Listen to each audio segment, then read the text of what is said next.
La Chine craint pour son économie. Mais il n'y a toujours pas de fin en vue pour la politique zéro Covid-19. En raison de cette stratégie, 65 millions de personnes sont en confinement total ou partiel. Le récent tremblement de terre en Chine est considérable. Des dizaines de personnes sont mortes et d'autres sont toujours portées disparues. Des survivants disent qu'on les a empêchés de se mettre en sécurité à l'extérieur. Bienvenue dans Regard sur la Chine. Le bilan du tremblement de terre en Chine est passé à 74 morts. 26 personnes sont toujours portées disparues après la catastrophe. Les habitants se disent entravés par les mesures de confinement local qui les ont empêchés de quitter leur bâtiment pour se mettre en sécurité pendant le séisme. Voici la suite. Le bilan des victimes s'alourdit et les répliques sismiques se poursuivent dans le Sichuan après le séisme de magnitude 6,6 qui a frappé la province chinoise lundi. Plus d'1 million de résidents des zones environnantes auraient ressenti des secousses modérées. Certaines maisons et certains bâtiments sont détruits ou gravement endommagés. Une vidéo montre le moment où le séisme a frappé à Luding, un comté proche de l'épicentre du séisme. Les grands arbres et les structures se balançaient et tremblaient. À un moment donné, la façade d'un bâtiment s'est effondrée. Les autorités ont confiné 21 millions d'habitants à Chengdu, la capitale du Sichuan, en raison de l'augmentation des cas de Covid-19.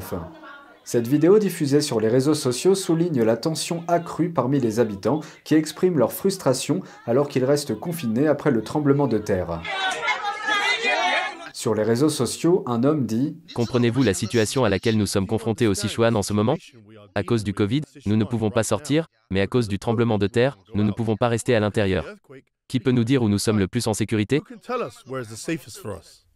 La région a également souffert de la sécheresse et de la pire vague de chaleur jamais enregistrée.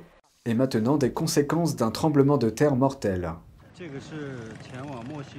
Cette province chinoise, affligée, a traversé catastrophe sur catastrophe. La colère locale contre la politique zéro Covid-19 de Pékin s'est accrue après le tremblement de terre. La police et les agents de santé ont refusé de laisser les habitants sortir de leurs immeubles. Une vidéo montre une porte de secours qui a été scellée. Une autre vidéo montre des résidents essayant d'ouvrir l'entrée d'un immeuble à coups de pied. Les personnes non autorisées ont été interdites d'accès à la province du Sichuan, y compris des secouristes volontaires. Les survivants de la catastrophe ainsi que tous les secouristes doivent toujours se soumettre à un test quotidien de dépistage du Covid-19. Malgré ces mesures strictes, des foyers d'infection ont été signalés dans plus de 100 villes chinoises. C'est le taux le plus élevé depuis les premiers jours de la pandémie en 2020. L'un des hommes d'affaires taïwanais les plus riches offre plus de 30 millions de dollars pour développer les programmes de défense civile de l'île. Il a également renoncé à sa nationalité étrangère et a repris son passeport taïwanais. Il dit qu'une aversion envers le Parti communiste chinois l'a poussé à agir ainsi. Voici la suite. L'un des hommes d'affaires les plus connus de Taïwan, Robert Cao, a publié un plan pour soutenir Taïwan contre une éventuelle invasion du régime communiste chinois. Il a déclaré la semaine dernière qu'il fournirait plus de 30 millions de dollars à 2 programmes de formation à la défense civile, ce qui constitue un effort privé pour défendre Taïwan dans un contexte de tensions accrues avec Pékin. Cao a déclaré qu'il fait ce don simplement parce qu'il n'aime pas le Parti communiste chinois. Il a expliqué comment il pense que le Parti communiste chinois va infiltrer Taïwan et attaquer sa paix et sa stabilité. À l'avenir, le Parti communiste chinois ne peut que s'attendre à ce que Taïwan soit paralysé par des conflits internes.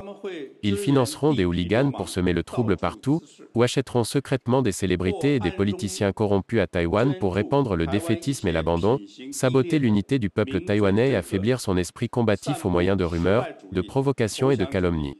60% du financement ira au Jumpstart. C'est un programme pour former 3 millions de guerriers civils, entre guillemets, en 3 ans. Le reste sera utilisé pour former 300 000 tireurs d'élite parmi les gens du commun de Taïwan.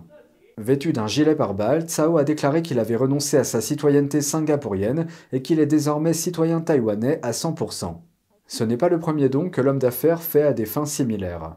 Au milieu des exercices militaires de Pékin autour de Taïwan à la suite de la récente visite de la présidente de la Chambre des représentants Nancy Pelosi, Cao s'est engagé à faire un don d'environ 100 millions de dollars à la défense de l'île le mois dernier.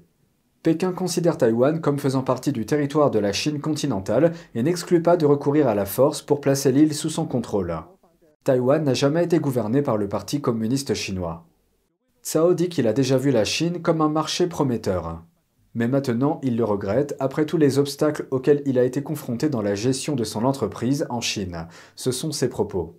Son entreprise a depuis effectué un virage stratégique hors de Chine. La demande mondiale chute et la Chine s'inquiète pour ses activités d'exportation. Ce changement met les décideurs chinois sous une pression croissante pour stimuler l'économie.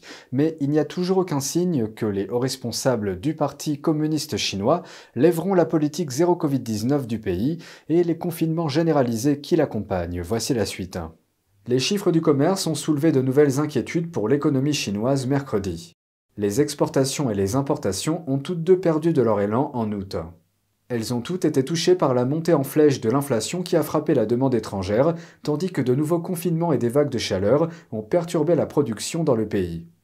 Les exportations ont augmenté de 7,1% par rapport à l'année précédente, une forte chute par rapport au gain de 18% en juillet et bien en deçà des prévisions des analystes.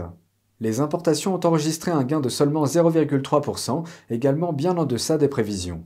Ces chiffres décevants ont secoué les marchés mondiaux et fait chuter fortement la devise chinoise en yuan. Les économistes disent que tout cela ajoute au signe de déclin de la demande mondiale. La chute des prix du fret maritime avait déjà montré un ralentissement des expéditions vers l'Europe et les États-Unis. Les voitures ont été l'un des rares points positifs en août. Les exportations d'automobiles ont augmenté de près de moitié sur l'année, stimulées par la demande de véhicules à énergie nouvelle. Malgré cela, les décideurs chinois font face à une pression croissante pour consolider l'économie chancelante du pays. Plus tôt cette semaine, Pékin a signalé qu'il était prêt à agir, les données indiquant toutes une baisse de la dynamique de croissance. La Chine a confiné 65 millions de ses citoyens dans le cadre de ses politiques de contrôle du Covid-19. Les autorités découragent également les voyages à l'intérieur du pays pendant les prochaines vacances nationales. 33 villes à travers le pays, dont 7 capitales provinciales, sont sous confinement total ou partiel. Selon le magazine économique chinois Caixin, plus de 100 villes ont signalé des épidémies d'infection. Les autorités chinoises appliquent la politique zéro Covid-19 qui cherche à éliminer le virus de l'intérieur des frontières chinoises. Les principales stratégies comprennent des tests de masse obligatoires pour les résidents, des confinements prolongés et des mises en quarantaine. La Chine a placé des centaines de millions de personnes en quarantaine depuis que le virus est apparu. Mais les mesures de contrôle strictes ont durement touché l'économie et dans certains cas ont empêché les résidents d'obtenir de la nourriture, des soins et des produits de première nécessité. La demande chinoise d'énergie russe augmente. La compagnie énergétique russe Gazprom a annoncé mardi qu'elle avait signé un accord pour commencer à transférer les paiements pour l'approvisionnement en gaz vers la Chine en yuan chinois et en rouble russe au lieu du dollar. Les deux pays ont développé des liens plus étroits depuis le début de la guerre en Ukraine. Cela survient alors que les expéditions chinoises à destination et en provenance de la Russie se sont accélérées en août par rapport au mois précédent, selon des calculs basés sur les données des douanes chinoises. Au cours des 8 premiers mois de cette année, le commerce bilatéral entre la Chine et la Russie a bondi de plus de 31%. Le président russe Vladimir Poutine prévoit de rencontrer le dirigeant chinois Xi Jinping la semaine prochaine.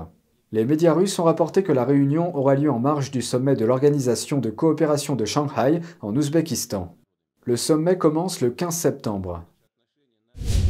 La guerre en Ukraine pourrait-elle rapprocher la Russie de pays comme l'Iran, la Chine et la Corée du Nord? Le Pentagone indique que la Russie tend la main à la Corée du Nord pour acheter des munitions. Je ne suis pas en mesure de fournir plus de détails que cela pour le moment, mais cela démontre et est révélateur de la situation dans laquelle se trouve la Russie en termes de capacité logistique et de soutien en ce qui concerne l'Ukraine. La Maison-Blanche a également déclaré mardi que la Russie pourrait être sur le point d'acheter, je cite, « littéralement des millions d'obus d'artillerie et de roquettes à la Corée du Nord ». Le département d'État a également confirmé que la Russie était en train d'acheter les armes. L'ambassadeur de Russie auprès des Nations Unies a rejeté ces déclarations en déclarant, je cite, « Je n'ai pas entendu cela et je pense que c'est une autre fausse information qui circule ». Le porte-parole de la sécurité nationale de la Maison-Blanche, John Kirby, a noté qu'il s'agissait d'un achat potentiel. Il a déclaré que rien n'indiquait que cet achat avait été finalisé ou que les armes seraient utilisées à l'intérieur de l'Ukraine. C'est tout pour aujourd'hui, merci d'avoir suivi Regard sur la Chine. On se retrouve lundi pour une nouvelle émission. Prenez soin de vous et à bientôt.